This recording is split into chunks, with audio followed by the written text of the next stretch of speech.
A La Trobe University academic has completed the first comprehensive study of the founding of Mildura in her doctorate thesis. Dr. Jennifer Hamilton-McKenzie looked at the Chaffee brothers and their dreams of irrigating the parched Mallee landscape. One of the things about my research is that it revealed what I term the irrigation philosophy, the irrigation ethos. It's very emblematic of the late 1880s and 1890s in the Western world and was part of the global migration that was happening at the time.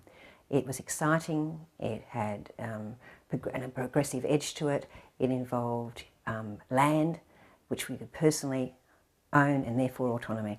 So I think that it's not to be underestimated, the irrigation philosophy.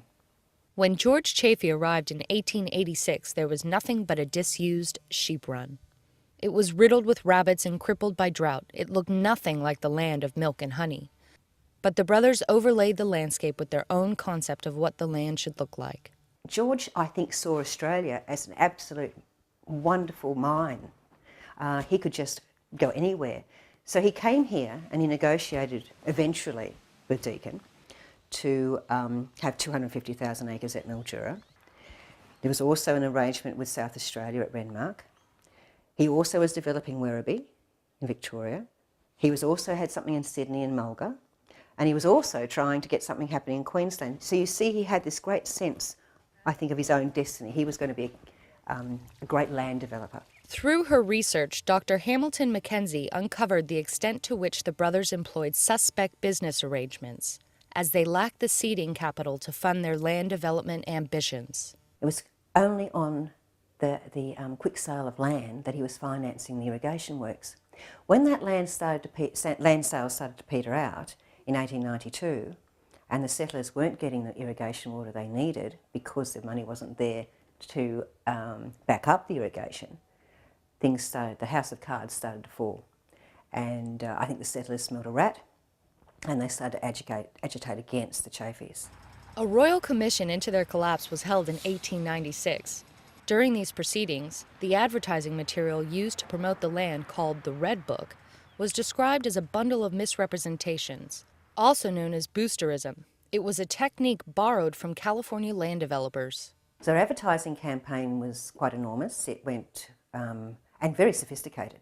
They borrowed from the boosterism, which was existent in California at the time.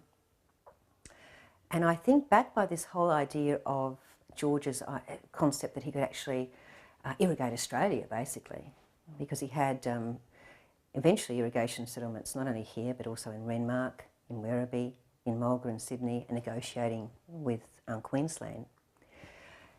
But he was overreaching himself enormously. Dr. Hamilton-McKenzie teaches in the history program at La Trobe University, Mildura, and celebrated her graduation day on Friday, the 27th of May, 2011, at the Grand Hotel. We can do postgraduate research here, and it's high-quality research. There are amazing amount of opportunities available. And I'd like my research, I think, to form part of the idea of sustainability. So we have a sustainability collective here at La Trobe, here at Mildura, and I'm going to actually be contributing the beginnings of the Mildura experience as a way of building on the future. But for now, Dr. Hamilton-McKenzie has the opportunity to rewrite history. It's an exciting story. We don't have to shy away from the real story. It can be a very vibrant part of our history.